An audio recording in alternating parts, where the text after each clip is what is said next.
est dans les cieux. Notre Père qui est aux cieux. Que ton nom soit sanctifié. Et quand on fait référence à ça ici, donc notre Père céleste, notre Père qui est dans le ciel, notre Père qui est dans les cieux, d'accord? Donc quand on voit ici la notion du Père qui est dans les cieux, vous comprenez bien que si vous considérez que ce sont les cieux qui sont au-dessus de votre tête, alors bon, prenez une fusée, allez à la rencontre de Dieu, ou voilà, ou en prenant l'avion, vous auriez croisé ses anges ou son trône ou un truc comme ça, ce qui n'est pas le cas. Donc vous comprenez bien là que lorsque l'on fait référence ici aux cieux, on fait référence à une dimension, d'accord? Et on nous dit que Dieu est dans cette dimension-là. Dieu, le Père est dans les cieux. Notre Père qui est aux cieux, que ton nom soit sanctifié. Il dit que ton règne vienne. Et il dit que ta volonté soit faite sur la terre comme au ciel. Là, on apprend quelque chose encore ici. C'est que la terre a pour vocation d'être le reflet du ciel. La terre a pour vocation d'être le reflet du ciel. Donc, on voit un rapport ici entre le ciel et la terre. D'accord? Deux dimensions, deux réalités. D'accord? Et on voit que les cieux, d'accord, la volonté de Dieu est faite dans les cieux et elle est censée se faire sur la terre comme au ciel. Est-ce que jusque-là, ça va pour tout le monde?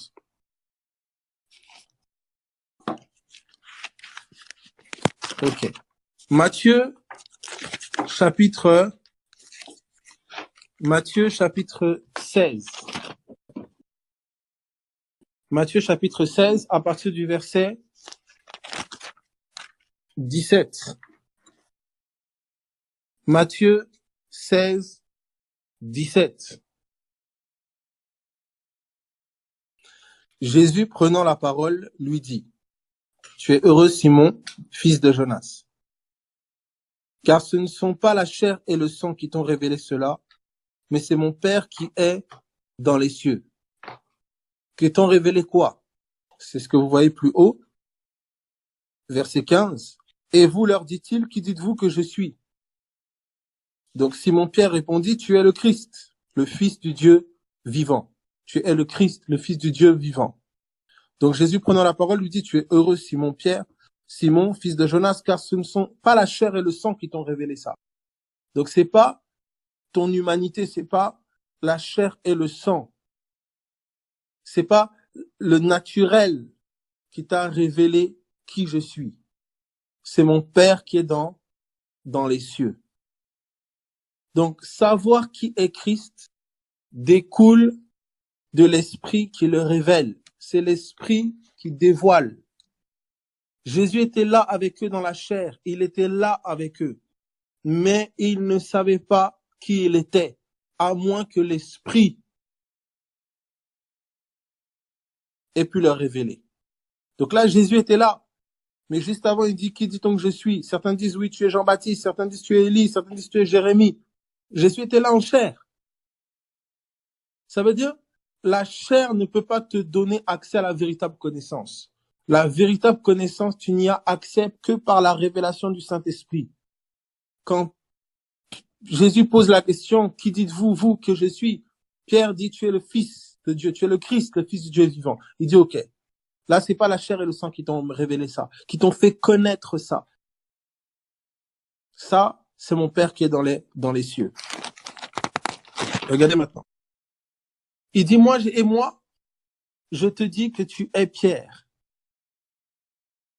Et que sur ce roc, d'accord? Moi, je te dis que tu es Pierre. Et que sur ce roc, je bâtirai mon église. Quel roc? Pas roc, Pierre, l'individu à qui il s'adresse. C'est pas le même mot ici. Pétros et Pétra. Il dit: Tu es Pierre.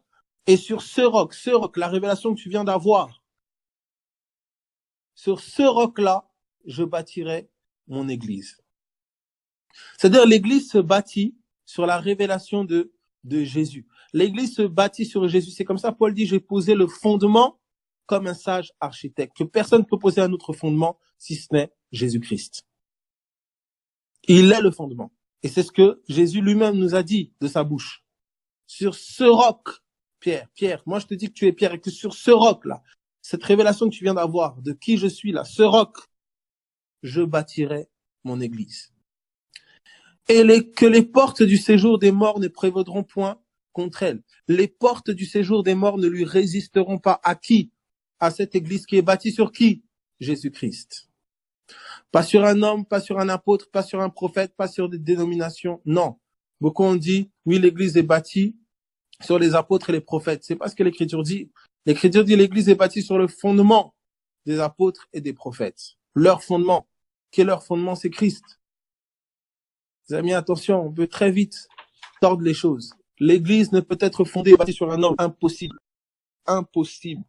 Il n'y a que Christ qui en est la tête et Christ qui en est le fondement. Au verset 19.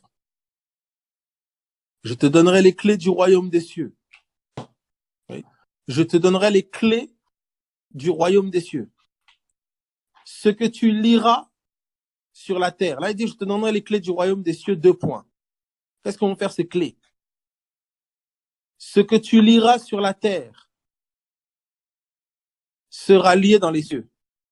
Et ce que tu délieras sur la terre sera délié dans les cieux. Pour ceux qui ont les versions originales, vous pouvez aller, quand vous regardez pour ceux qui ont l'interlinéaire, ou ceux qui ont une petite note à niveau de sera, ce que tu liras sur la terre sera. Certains ont une petite note au niveau de sera. Et vous allez voir que ce qui est écrit véritablement, c'est ce que tu liras sur la terre aura été lié dans les cieux. Et ce que tu délieras sur la terre aura été délié dans les cieux. Vous voyez? Donc quand vous regardez, il faut regarder ici.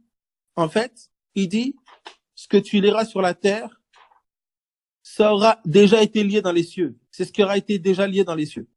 Et ça confirme en fait la prière du Notre Père, que ta volonté soit faite sur la terre comme au ciel. Est-ce que tout le monde, ça va?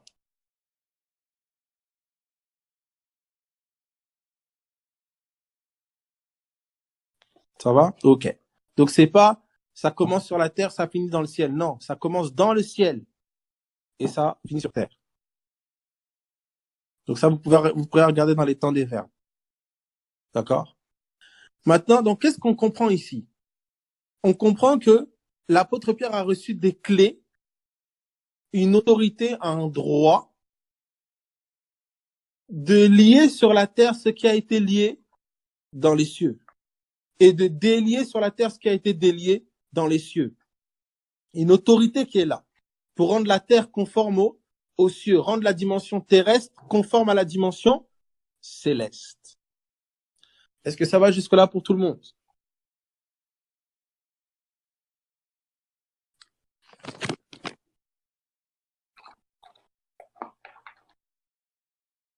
Ok.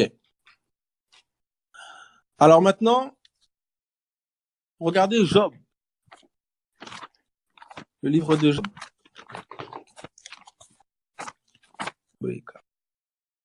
Job, chapitre 30.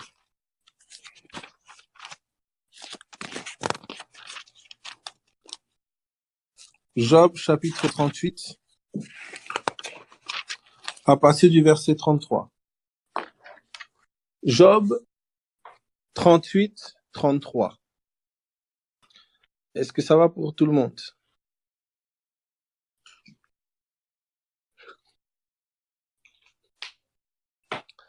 Job 38, 33. Voilà, je lis. Connais-tu les lois du ciel? Règles-tu son pouvoir sur la terre? Connais-tu les lois du ciel? Règles-tu son pouvoir sur la terre? Donc il y a quelque chose qu'on comprend ici. On est en train de comprendre que dans le ciel, il y a des lois.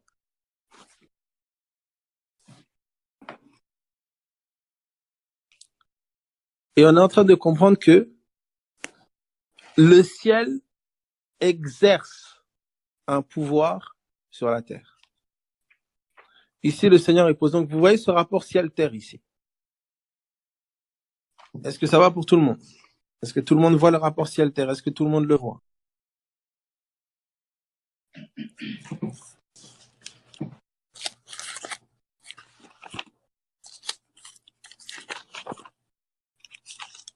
Tout le monde le voit? Ok. Alors, qu'est-ce qu'on comprend par là? Au commencement, Dieu crée les cieux et la terre, Dieu crée 2 dimensions. Ensuite, on nous dit que la terre était informe et vide. Dieu va continuer à travailler, premier jour, deuxième jour, etc., etc., etc. En fait, le plan de Dieu, rendre la terre conforme aux cieux, qu'elle en soit le reflet. Alors, frère, comment tu peux dire ça? Ok. Prenez avec moi Jean, chapitre 3. Est-ce que ça va pour tout le monde jusque-là? 2 dimensions, ça va pour tout le monde? C'est une approche différente de la manière dont souvent on approche. Jean, chapitre 3.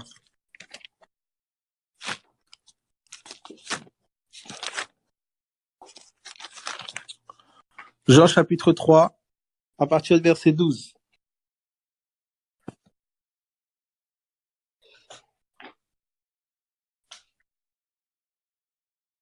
Jean 3, 12.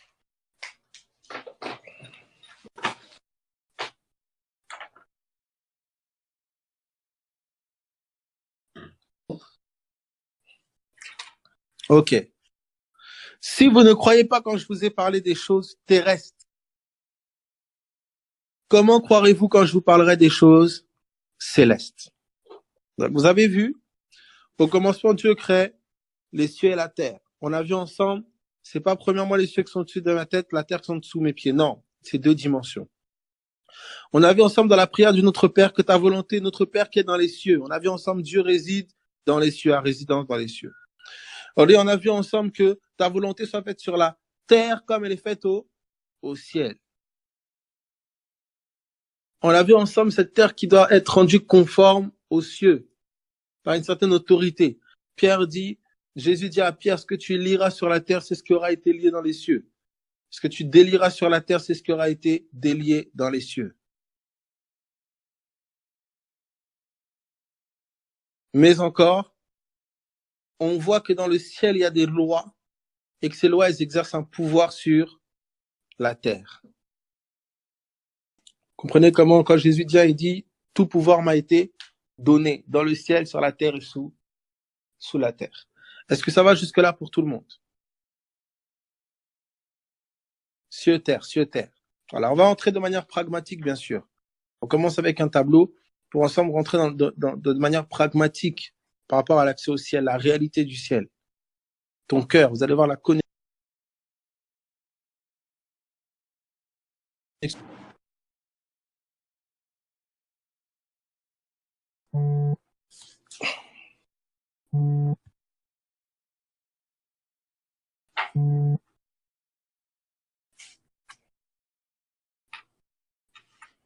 Ok. Est-ce que ça va pour tout le monde? Allô? Ok, très bien. Alors, je vais vous donner un exemple pratique. Donc, allons ensemble dans Hébreu. Hébreu qu'on a pris ensemble hier. Hébreu.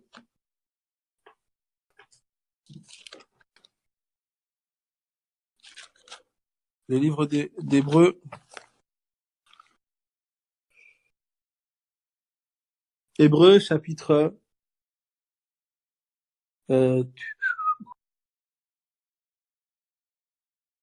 voilà.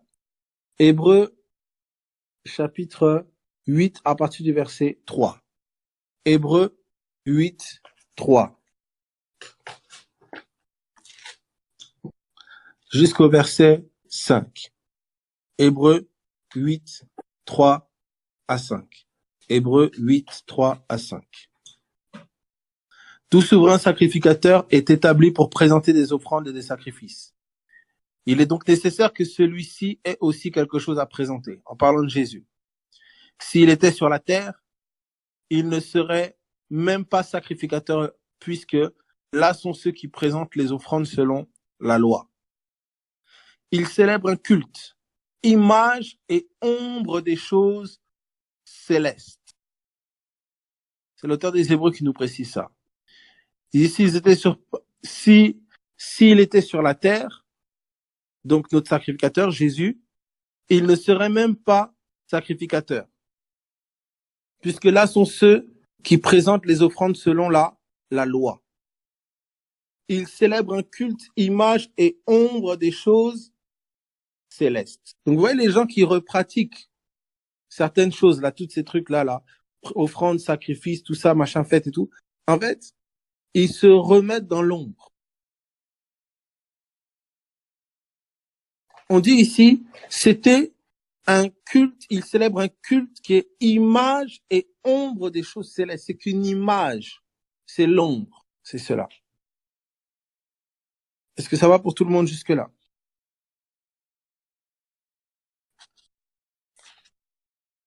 Ok. Hébreux chapitre 10.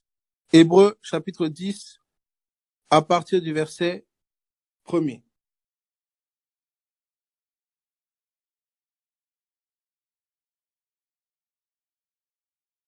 Ok. Hébreux chapitre 10 au verset 1er. Ok. Voilà.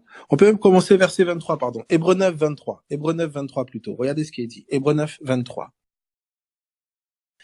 Il était donc nécessaire, puisque les images, donc sous-entendant les choses terrestres, puisque les images des choses qui sont dans les cieux devaient être purifiées de cette manière, que les choses célestes elles-mêmes soient par des sacrifices plus excellents que ceux-là. Vous voyez? Et il dit, si les images des choses célestes ont été purifiées par le sang, à combien plus forte raison le céleste? Il doit être purifié par un sacrifice plus excellent. Vous voyez encore cette comparaison terrestre-céleste. Vous prenez encore Hébreux chapitre 10, à partir du verset 1er. En effet, la loi, donc la Torah qui possède une ombre des biens à venir, une ombre, et non, regardez, je sais pas, ces choses-là, c'est terrible. Hein. Il dit, et non l'exacte représentation des choses, ne peut jamais, par les mêmes sacrifices qu'on offre perpétuellement, chaque année, amener les assistants à la perfection. Donc, aucun de ces sacrifices-là peut amener, aucun ne peut amener ceux qui assistent à cela, ceux qui se donnent à cela, rien ne peut les amener à la perfection. Il dit, verset 2, autrement n'aurait-on pas cessé de les offrir, puisque ceux qui rendent ce culte, étant une fois purifiés, n'auraient plus eu aucune conscience de leurs péchés. Mais le souvenir des péchés est renouvelé chaque année par ces sacrifices, car il est impossible que le sang des taureaux et des boucs ôte les péchés. C'est pourquoi Christ, entrant dans le monde, dit, tu n'as voulu ni sacrifice ni offrande, mais tu m'as formé un corps. Tu n'as agréé ni holocauste ni sacrifice pour le péché. Alors j'ai dit, voici, je viens. Dans le rouleau du livre, il est question de moi, pour faire, ô Dieu, ta volonté. Après avoir dit d'abord, tu n'as voulu, et tu n'as agréé ni sacrifice ni offrande, ni holocauste ni sacrifice pour le péché, ce qu'on offre selon la loi. Il dit ensuite, voici, je viens, pour faire ta volonté. Il supprime aussi la première chose pour établir la seconde. Donc là, déjà, vous voyez comment il supprime la première chose pour établir la seconde. Vous voyez en fait comment on parle d'un culte terrestre, on parle d'un culte qui est l'image, on parle des pratiques qui sont l'image de la réalité céleste. Est-ce que ça va jusque-là pour tout le monde?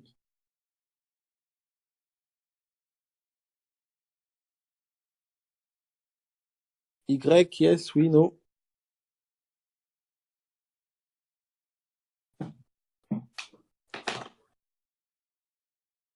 Ok, ok, ok. Donc on peut aller. Prenons ensemble Hébreux chapitre 9, verset 1er. Hébreux 9, 1.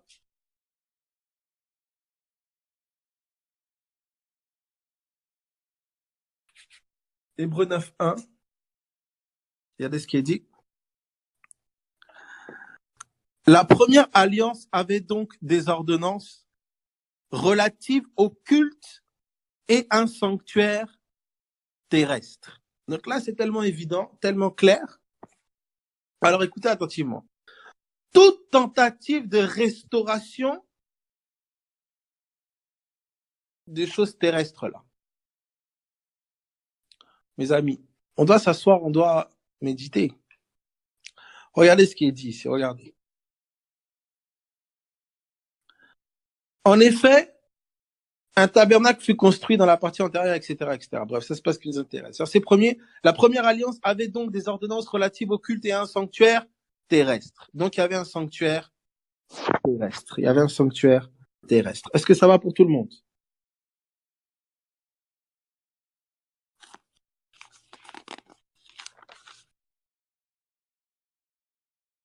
Ok. Donc on va pousser un peu plus.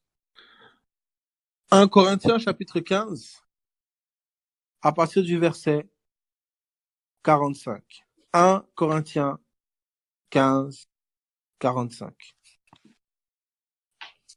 Quelqu'un peut le prendre. 1 Corinthiens 15, 45.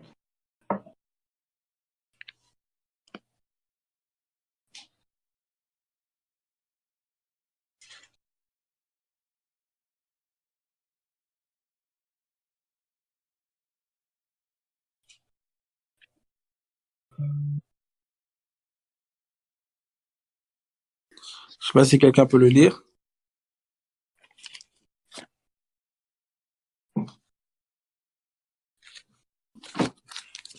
1 Corinthiens 15, 45.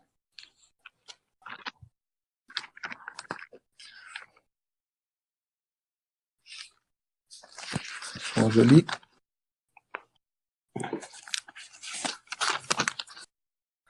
Regardez ce qui est dit là.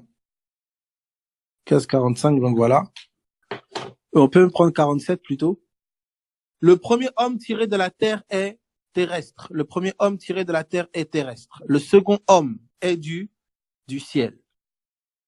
Tel est le terrestre, tels sont aussi les terrestres.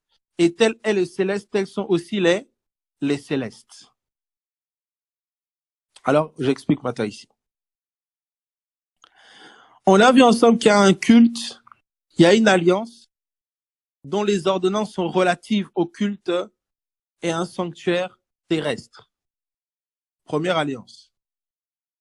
On découvre que selon cette alliance aussi, il y a un homme terrestre.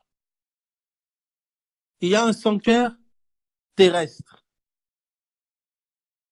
On découvre maintenant que il y a aussi un sanctuaire céleste.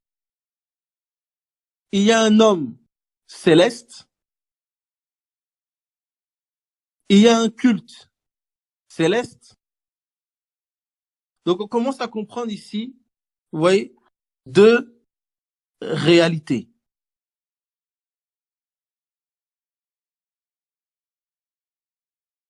Est-ce que ça va pour tout le monde?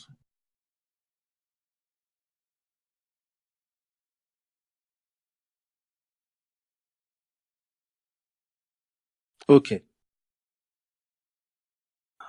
Maintenant, nous allons prendre ensemble Éphésiens,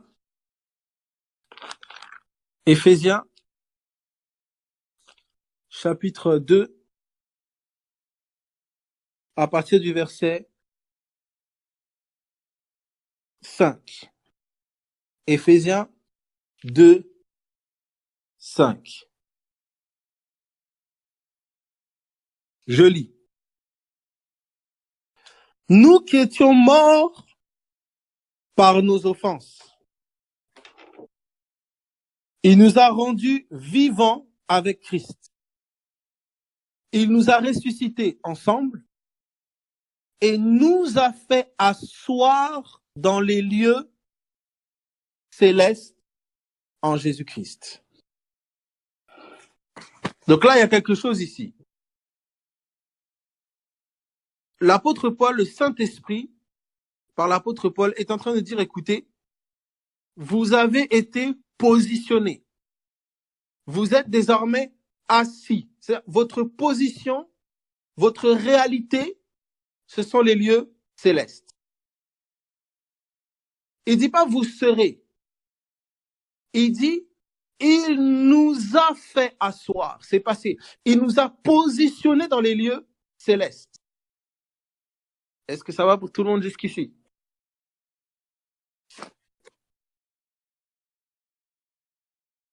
Ok. Donc, à l'instant où je parle, tu es positionné dans les lieux célestes. Colossiens,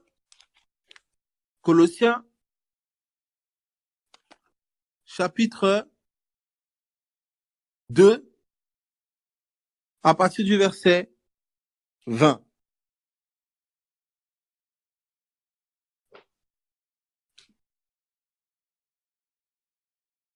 Non, pardon. Colossiens 3.1. 3.1. Donc écoutez bien Éphésiens. Il nous a ressuscités ensemble. C'est ça que je vois ici. Il nous a ressuscités ensemble et nous a fait asseoir ensemble dans les lieux célestes. Ça, c'est Éphésiens. Maintenant, quand nous allons dans Colossiens 3, verset 1, si donc vous êtes ressuscités avec Christ, cherchez les choses d'en haut où Christ est assis à la droite de Dieu. Donc, Éphésiens nous dit, il nous a fait asseoir ensemble dans les lieux célestes en Christ. Colossiens nous dit, écoutez, vu que vous êtes ressuscités avec Christ, recherchez maintenant les choses d'en haut où Christ est assis. Or, Éphésiens nous a dit, il nous a assis dans les lieux célestes. Donc, chose d'en haut égale chose des lieux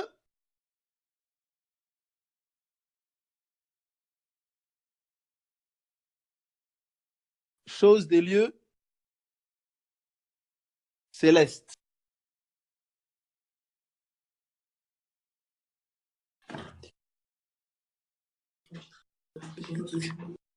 Ok.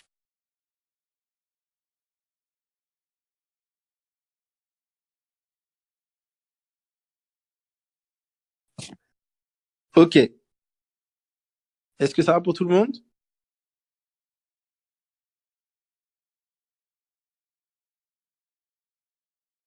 Alors, voilà. Donc, notez, Éphésiens nous dit, il nous a fait asseoir ensemble dans les lieux célestes. Colossiens, il nous dit, recherchez les choses d'en haut où Christ est assis. Donc, choses d'en haut équivaut aux choses dans les lieux, choses des lieux célestes. Maintenant, regardez ce qu'on nous dit. Il y a un tabernacle céleste. Il y a un sanctuaire céleste. Il y a un homme céleste. Vous voyez? Donc, ça veut dire que ça devient très pragmatique. Quand on te dit maintenant, on dit rechercher les choses d'en haut. Et Éphésiens nous dit, il nous a ressuscités ensemble, il nous a fait asseoir dans les lieux célestes. C'est-à-dire, les lieux célestes sont devenus ma réalité. Mais c'est pas une réalité qui est perchée. C'est une réalité qui se vit sur un autre plan. Parce que de la même manière qu'il y avait un sanctuaire terrestre, il y a un sanctuaire céleste. Donc le sanctuaire céleste, c'est le sanctuaire d'en haut. L'homme céleste, on vous a dit il y a un homme terrestre, il y a un homme céleste. L'homme céleste, c'est l'homme d'en haut. C'est pour ça qu'on te dit, si tu ne nais d'en haut. Donc quand on commence à te dire, rechercher les choses d'en haut, c'est pas que tu lèves la tête, tu commences à regarder le plafond, ou tu regardes les nuages. Non, non, non, non. On te dit, cherche les choses de la réalité céleste. Ça veut dire que ta conception du service change. Parce que l'homme terrestre, il servait dans le sanctuaire terrestre. Le sacrificateur terrestre, il offrait des sacrifices dans le sanctuaire terrestre. Il pratiquait le culte du sanctuaire terrestre.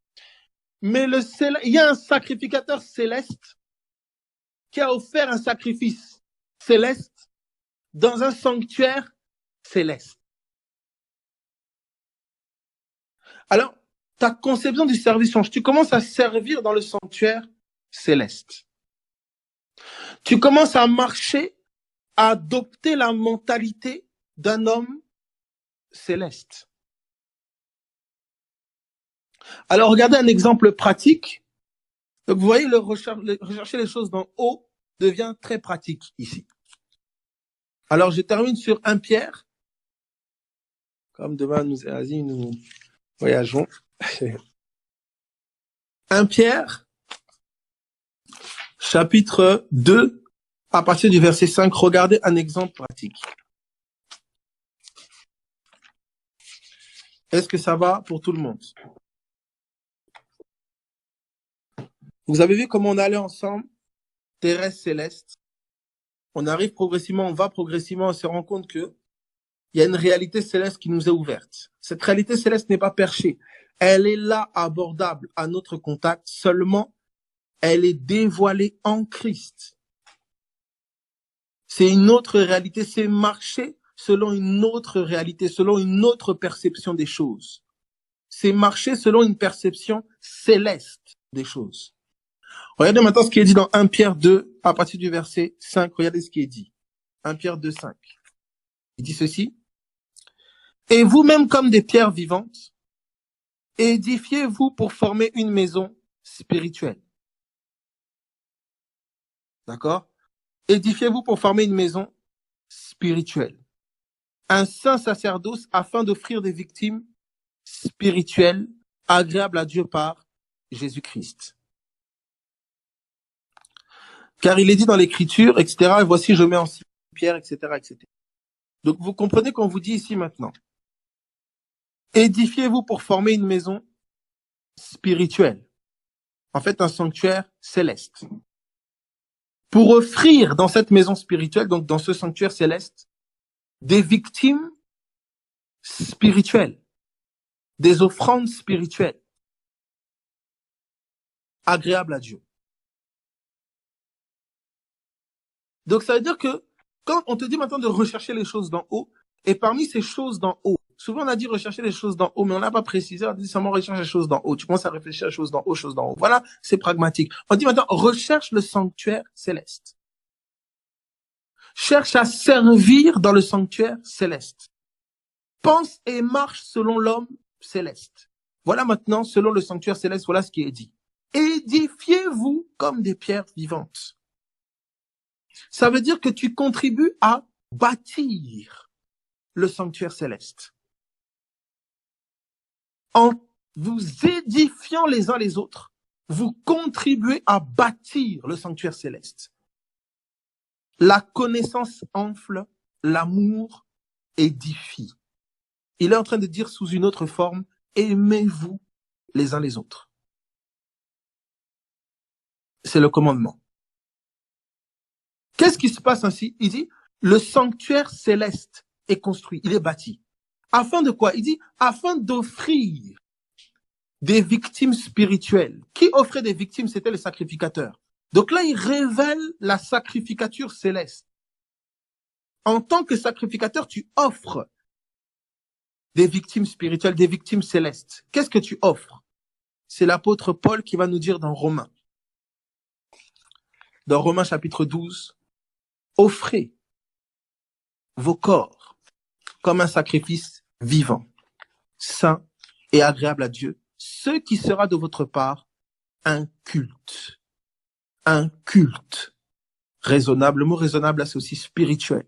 Vous pouvez dire un culte céleste. Vous voyez comment le céleste devient très pragmatique.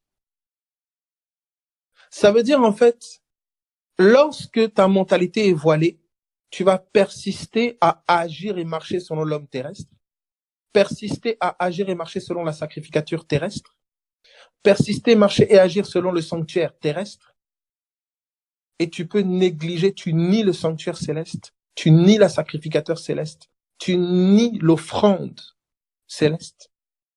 Tu ne peux pas vivre, soit tu vis dans l'un, soit tu meurs à l'un et tu vis dans l'autre.